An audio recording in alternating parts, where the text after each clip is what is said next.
falei que a gente ia começar um novo assunto, né? Um assunto talvez um pouco mais interessante, né? Um pouco mais prático, que é sobre as propagandas eleitorais. O interessante, pessoal, das propagandas eleitorais é que nós vamos ver dois momentos, tá? Nós vamos ter o momento da pré-campanha política e o momento da campanha política. Quando a gente entrar na campanha, propriamente dito, no momento que a gente já vai falar dos candidatos, a gente vai tratar alguns assuntos mais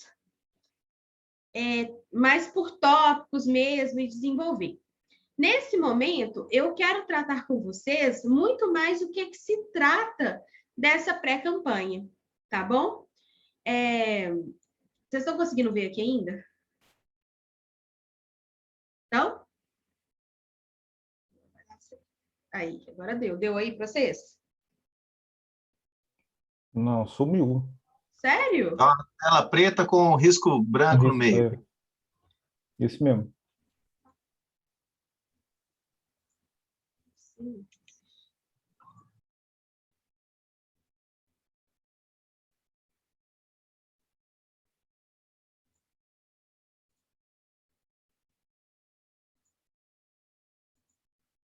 Foi, agora foi?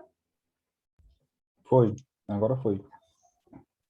Então, olha só, pessoal, esse momento que a gente vai falar agora, que é o momento da pré-campanha, é um momento que alguns, talvez, nunca tenham ouvido ou nunca tenham prestado atenção propriamente dito, né? Que existe um momento da propaganda eleitoral na campanha política e a propaganda eleitoral que vai acontecer numa pré-campanha. Basicamente, o que se trata uma pré-campanha? É o momento que o cara tem uma intenção em se candidatar, mas ele ainda não pode se nomear candidato, ok? E vão ter várias regrinhas específicas que esse pré-candidato ele vai ter que seguir. Ou seja, mesmo com a intenção certa, ou até às vezes já divulgada na mídia de que aquela pessoa vai ser candidata nas próximas eleições, existem uma série de regras que essas pessoas vão ter que obedecer. A primeira delas, por exemplo, é de não se nomear como candidato. O tempo todo, ele tem que falar que ele é um pré-candidato a tal cargo, né? Então, primeira coisa que eu queria pedir, assim, não é pedir desculpas, né?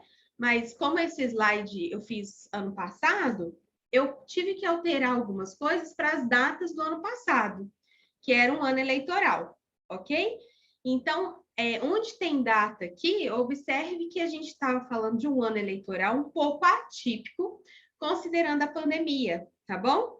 Então, é só vocês darem uma ignorada aí nas datas, que foi uma coisa que eu precisei fixar muito ano passado, porque a gente não estava simplesmente seguindo a Constituição, né? A gente teve que seguir a emenda constitucional que alterou, inclusive, as datas por causa da pandemia, tá bom? Então, prestem atenção nisso. Então, o que vai acontecer, pessoal? Propaganda eleitoral, ela tem uma data que as pessoas podem começar a fazer, né? Então, tudo que é feito antes desta data, a gente fala que é uma pré-campanha, ok?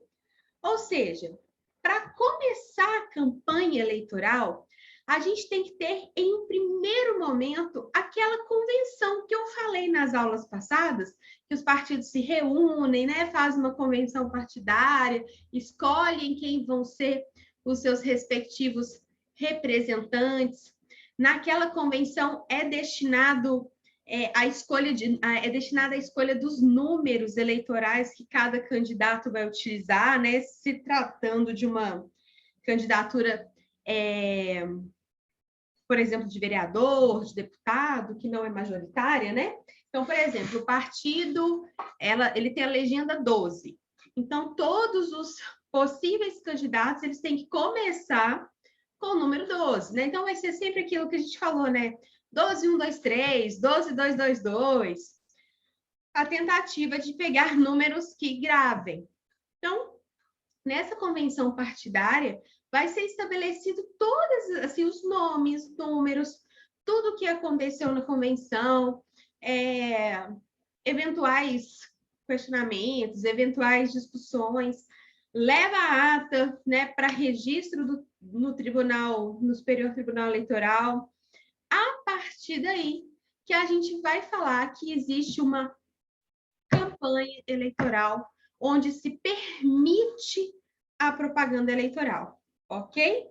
Então, a propaganda eleitoral, ela é permitida, né, no momento certo, numa data certa estabelecida. E aí eu coloquei para vocês os artigos, coloquei para vocês aí, né, o número das resoluções de 2019, que alterou muita coisa nas eleições do ano passado, e na emenda constitucional 107 também, que acabou alterando algumas questões, né? Não de processo eleitoral, mas algumas questões eleitorais. Até lá, ninguém é candidato. E esse todo o período de escolha das pessoas que vão ser candidatos por aquele partido,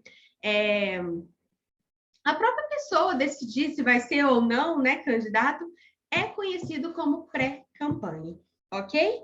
Então, é muito importante, por exemplo, no ano passado, até o dia 27 de setembro, ninguém poderia se nomear candidato ou fazer a propaganda eleitoral da forma que a gente conhece, né, já sendo candidato. E a gente vai ver que tem várias alterações, várias coisas que mudam da pré-campanha para a campanha. Desde 2016, algumas regrinhas flexibilizou um pouquinho a propaganda eleitoral no período da pré-campanha. Foi permitido que os pré-candidatos fizessem mais coisas, né? Agissem e utilizassem alguns meios, algumas coisas que antes não era permitido, né? Mas a gente não pode falar só porque o cara não é candidato ainda, que ele não tem responsabilidade. Porque na pré-campanha, o que ele faz pode ter tudo conectado com o período da campanha, ok? Então, a gente vai ter várias permissões e proibições, o que pode e o que não pode ser feito na pré-campanha, ok? O poder de polícia na internet, então, aqui, ó, é um direito do candidato, a propaganda eleitoral é um direito do candidato para propagar suas ideias e planos de governo, né? Como também o direito do eleitor de receber as informações corretas. Todavia, existe o poder de polícia da justiça eleitoral. Então, a justiça eleitoral, ela pode investigar, averiguar todas aquelas postagens, tudo que se consta aí na internet desses pré-candidatos, inclusive se eles fizerem campanhas como sendo candidatos, né? Então, vamos lá, vamos começar a coisa aqui. O que vai ser permitido na pré-campanha? O pré-candidato, já falei, primeira coisa, ele tem que se nomear como pré-candidato, né? Ele pode declarar que ele tem a intenção de se candidatar ao cargo de prefeito da cidade de Contagem, mas ele não pode se nomear candidato. Ele não pode se nomear candidato e muito menos fazer menção ao número dele, mesmo que a maioria deles a gente já até saiba. Quando se trata, por exemplo, de candidaturas majoritárias, cargo de prefeito, de governador, de presidente, às vezes a gente já sabe qual que vai ser o número do candidato, né? Por exemplo, o Lula. Vamos supor que ele saia candidato nas próximas eleições presidenciais. Antes mesmo dele se tornar um candidato efetivamente, a gente já sabe que o número dele vai ser o número 13, porque coincide com o número do partido. Mas ele não vai poder jamais fazer uma menção a esse número, sabe?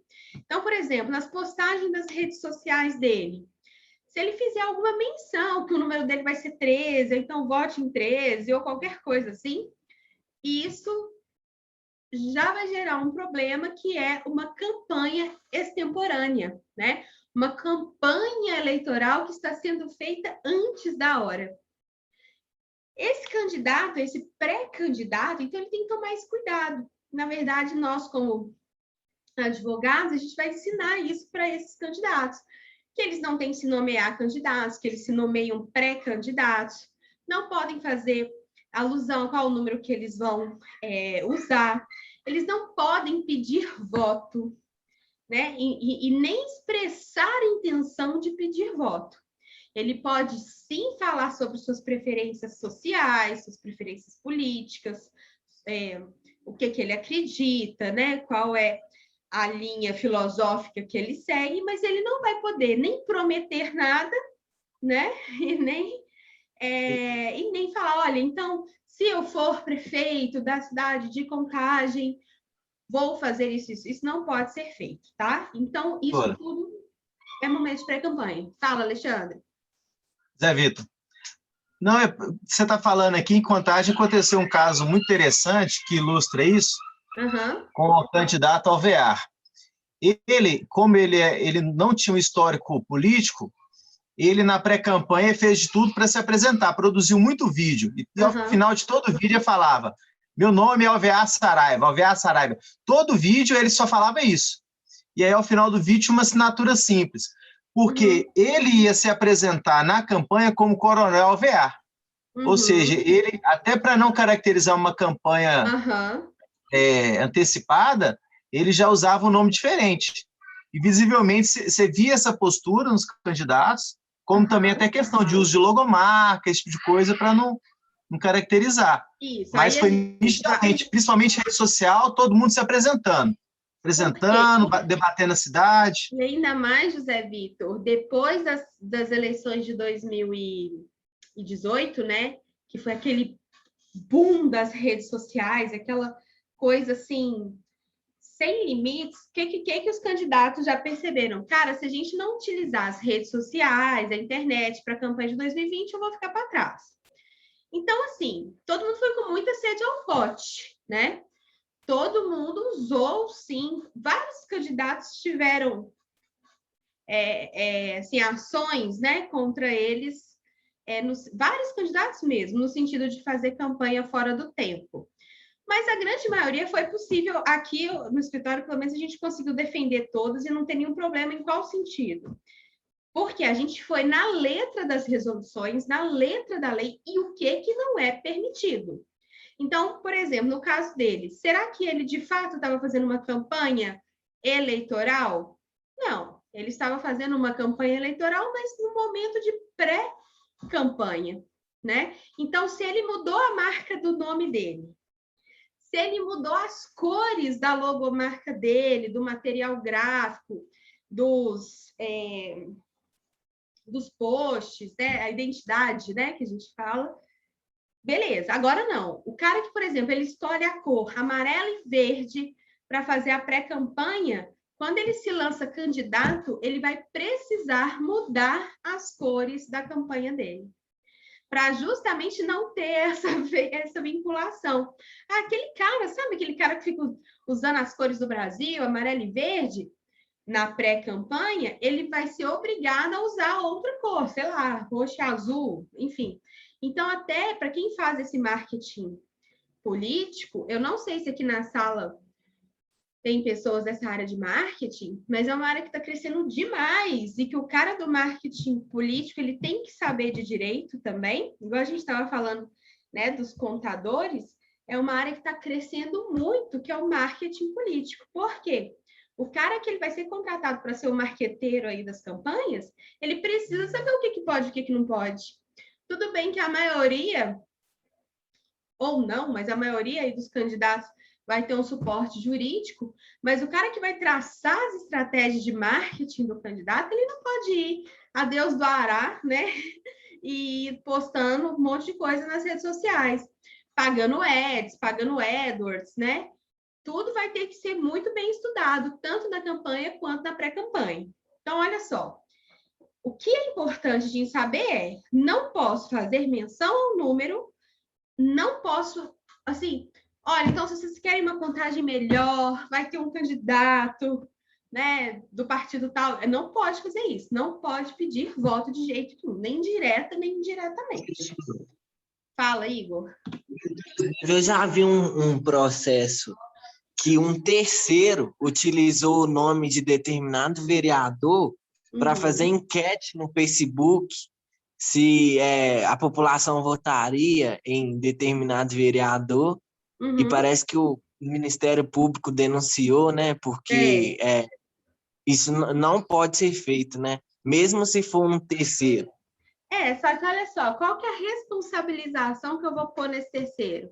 Ele pode ser só um cidadão, tipo, sei lá, um aluno que quer fazer Quero saber aqui como é que meus amigos votariam se fosse fulano, ciclano e beltrano como candidato. O problema é que a maioria das vezes essas pesquisas, elas são veiculadas na internet com o intuito de quê, gente? De mostrar que determinado candidato tem uma intenção de voto muito maior, já para desconstruir os outros candidatos. Então, por exemplo, mas aí tem como você pedir que o Facebook abra, né, o dono daquela página, né, o CPF que abriu aquela enquete, a página, né, que abriu aquela enquete, por aí vai. Então, o Facebook é muito acionado judicialmente na época eleitoral. A gente mesmo... não, eu contei para vocês, né, que a gente acionou o Facebook também, não contei?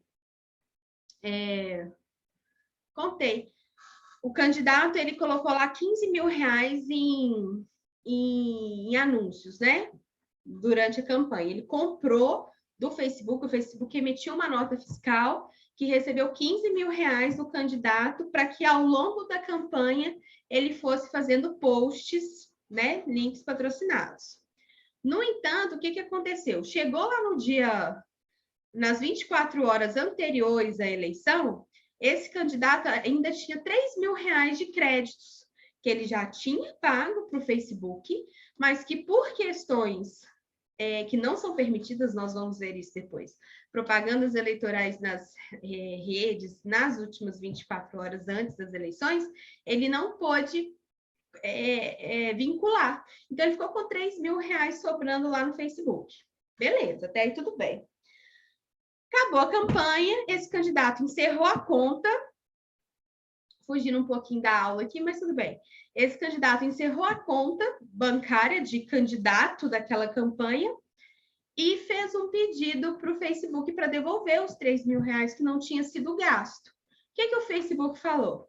Perfeitamente, me passe o número da conta vinculado ao CNPJ Eleições 2020 de fulano de tal. Aí o cara falou, putz, fechei a conta, não tem como vocês devolverem para pessoa física, ou, sei lá, o Facebook falou, não, porque a gente só faz o estorno para aquela conta, né?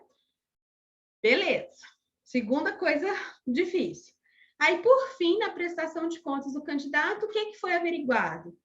Que o candidato comprou 18 mil reais em propagandas, no entanto, foi utilizado apenas 15 mil reais, porque a nota de serviço lá do Facebook mostrou que, embora, né, ele tinha pago 18, ele só gastou 15 mil. Então, sobrou 3 mil reais de campanha, não sobrou? Então, eu teria que emitir uma GRU, uma guia de recolhimento da União, e esse candidato teria que devolver esses 3 mil reais para o partido, como sobra de campanha.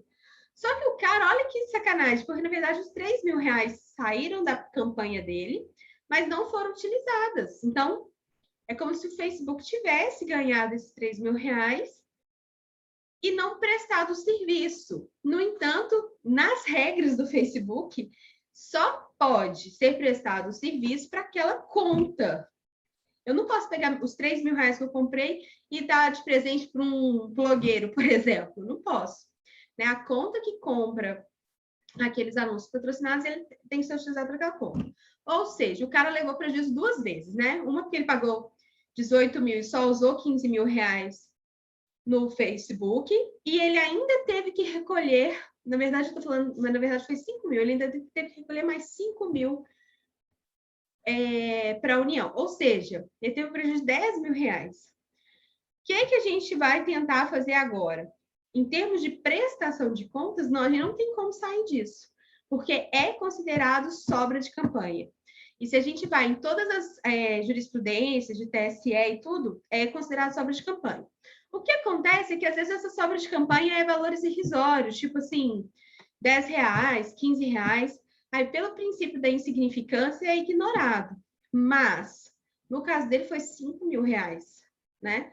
Então, o que a gente vai tentar agora é entrar com uma ação contra o Facebook para, de alguma forma,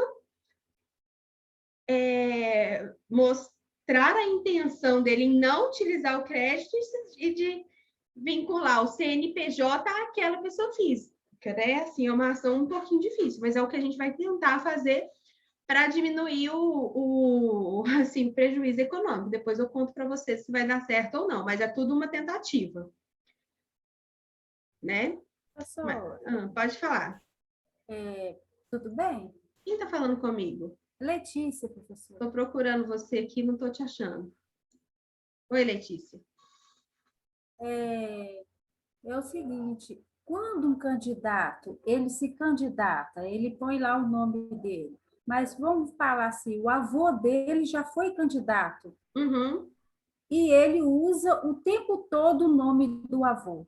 O nome ou o sobrenome? O nome e o sobrenome. É o mesmo nome, idêntico? Isso. Letícia, não é errado. Assim... Não, né?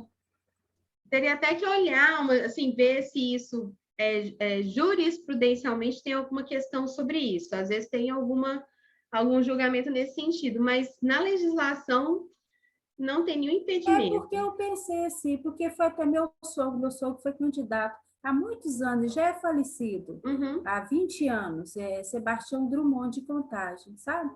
Muita gente conhece ele. E o neto dele tem o mesmo nome e se candidatou. Mas sempre falava... Né? Só porque o cara tem o mesmo nome? E ele era muito honesto, meu sogro, sabe? Então, assim, tem coisas que a gente não entendeu. E ele sempre falava, meu avô fez isso, meu avô fez aquilo, mas ele não contava o que ele ia fazer. Mas assim, Letícia, vamos pensar. Até o governador, né, o Aécio Neves, quando foi governador a primeira vez em Minas, ele utilizou isso muito, né? De falar que ele era o neto de Tancredo Neves. Vocês lembram disso? Assim, lembro. Então foi muito... Na verdade, assim, mal sabia o que ele ia fazer. Eu sabia quem tinha sido o avô dele, que tinha sido, em tese, um bom presidente, né? Então, quantos votos que ele ganhou só dele falar que é neto? E por aí vai, né, gente? Todas essas famílias aí. Gente, na nossa... Atualmente, né? A família e os Bolsonaros, né? Só do cara, nessas últimas eleições, falar que era filho ou qualquer coisa parecida, ele já teria aí uma parcela da população. Só de falar que ele é da família, né? Pode ser, mas, sabe, porque teve gente que me perguntou, seu sogro ressuscitou? Eu falei, não, gente, é o neto dele.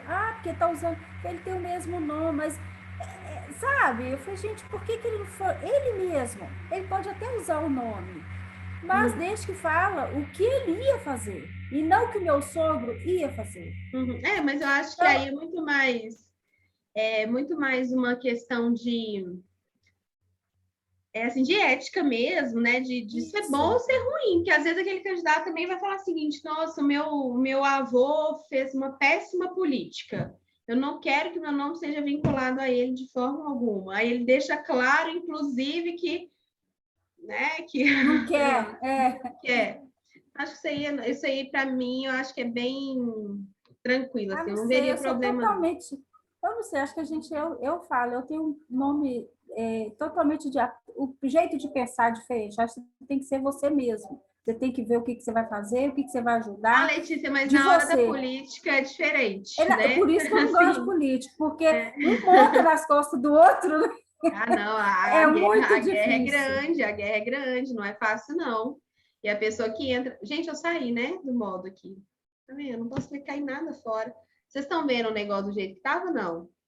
Não. Aí agora? Agora tá. Então, beleza. Mas política é assim mesmo. É muita coragem, não é fácil você se candidatar, né? Eu conheço várias pessoas, a gente fala assim, gente, e aí, fulano, por que você não vira candidato, vereador? Tem tantas chances e tal. Até mulheres, assim, do direito, que são mulheres bem marcantes aqui em Minas, né? Poderiam concorrer. Aí elas falam, não, nossa, só de pensar, como é que vai ser? É muito perigoso. É muito perigoso. Eu acho muito perigoso. Gente, tem que ter assim, né? Um espírito um pouco mais forte, digamos. Verdade, eu não tenho, não. Mas vamos lá, pessoal. Vamos começar com o que é permitido na pré-campanha, então. Primeira coisa que eu falei, não usar o número, né? Não falar, em hipótese nenhuma, qual número vai utilizar. Até porque, por não ter tido ainda a convenção partidária, esse número não está tão certo, né? Lógico, quando se trata de eleições que não são majoritárias, ou seja, né, de vereadores, de deputados, porque acaba que quando se trata de majoritários, né, prefeito, governador e presidente, a gente já sabe mais ou menos o número, né? Mas então não pode. O que é permitido na pré-campanha? Fica permitida a participação dos pré-candidatos em entrevistas, programas, debates de rádio, televisão e, inclusive, na internet, tá? Posso falar de projetos políticos que a pessoa participou, cargos que a pessoa já possuiu, enfim. No entanto, o que é importante aqui são duas coisas. Uma que não pode ser pago, tá? Essa participação de programas na rede de televisão e rádio não pode ser comprada, propaganda comprada, na pré-campanha, ok? E segundo que, se a rede de televisão dá oportunidade para um candidato, tem que dar oportunidade para outros, né? Então, a gente fala que tem que ser conferido um tratamento isonômico, ser dado a oportunidade para eles se manifestarem.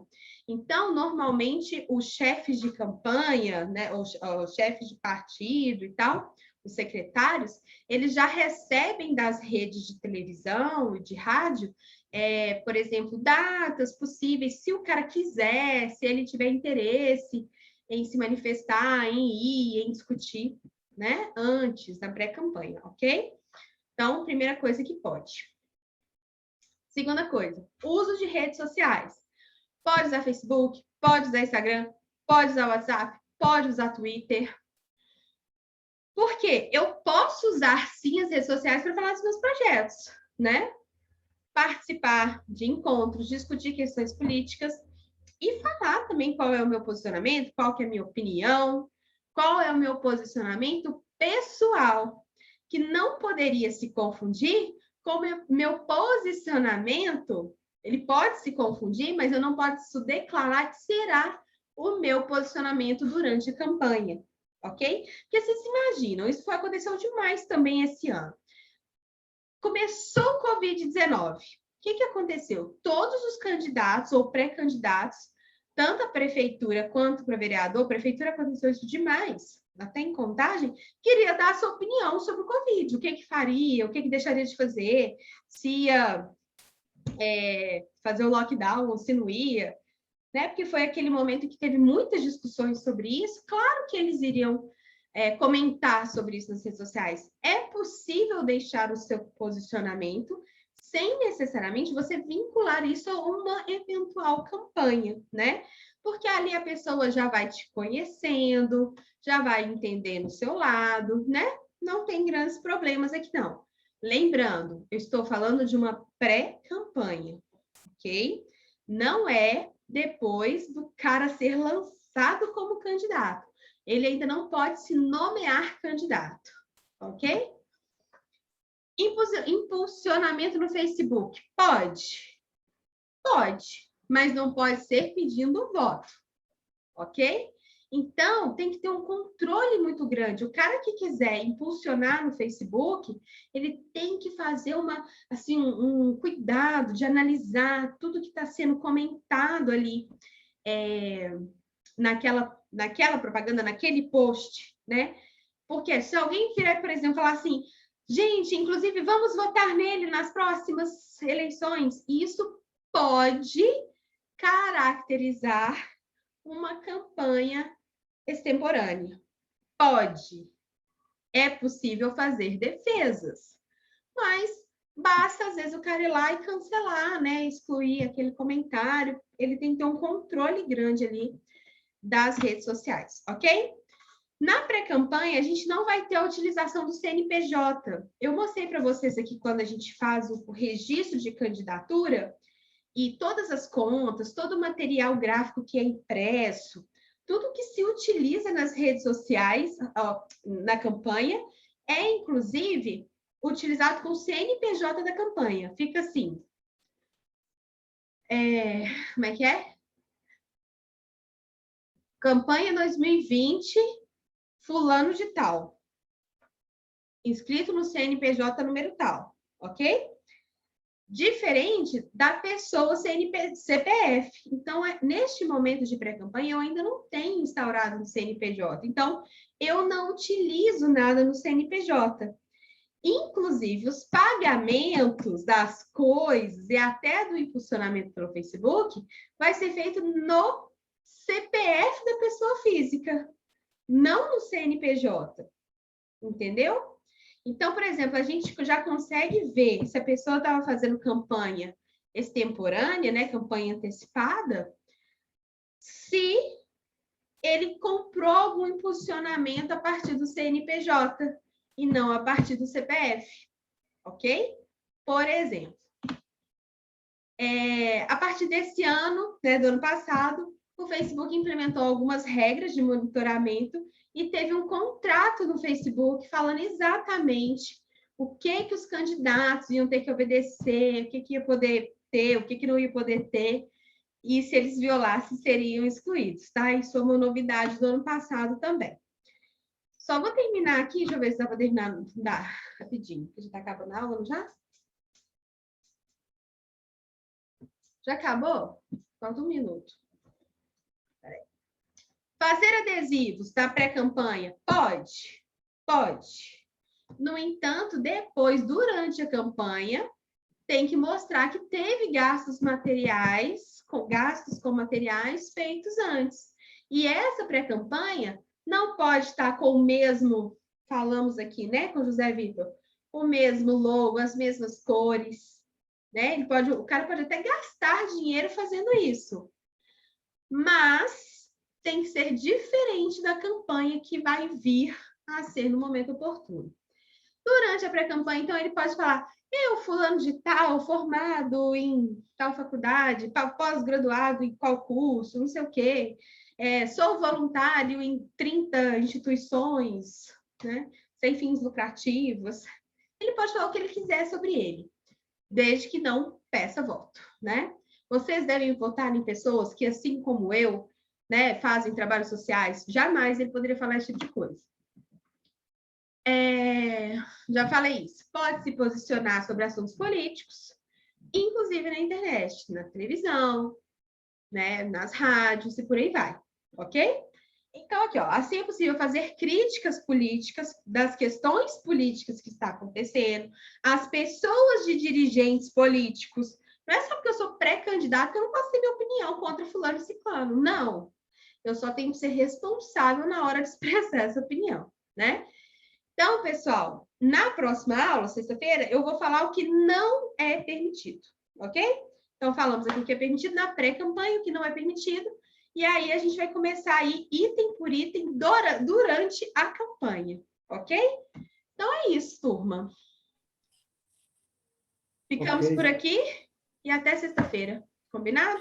Professora, obrigado. Beijos. Boa noite, Tchau. professor. Boa noite. Obrigado.